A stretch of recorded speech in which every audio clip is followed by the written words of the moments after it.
মার খেদমত করা কখনো ফরজ, কখনো ওয়াজিব, কখনো সুন্নত মুআক্কাদা, কখনো মুস্তাহাব, কখনো নফল। লেকিন বিবির খেদমত করা হর হালে ফরজ। আমি মনে বুঝাতে পারি নাই। কোন অবস্থাতে বিবির খেদমত ওয়াজিব নয়, বিবির খেদমত ফরজ। বিবিরে ভাত দেওয়া আমার উপরে ফরজ, লেকিন মাকে ভাত দেওয়া কখনো ফরজ, কখনো ওয়াজিব, কখনো সুন্নত মুআক্কাদা, কখনো মুস্তাহাব, কখনো নফল। আমি কিছুই পারি না, আমি মাকে দিতে হবে না, লেকিন তখনও আমি বিবিকে দিতে হবে।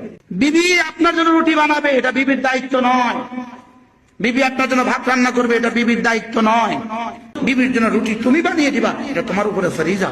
এরপরে বিবি নিয়ে আইসা বিবিকে সারাদিন কষ্ট দেয়, বিবির সাথে দুর্ব্যবহার করে, সারাদিন দুর্ব্যবহার করে, সারাদিন গুনাহ থাকে, আর ঘরে এসে দুর্ব্যবহার করে। আল্লাহ তাআলা যে বিবিটাকে আপনাকে দিয়েছেন, ওই বিবিটাকে আল্লাহ তাআলা বলেন আকুলু লাহুন্না মা কাওলাম মারুফা, এই খবরদার ওর সাথে ভালো কথা বলবা।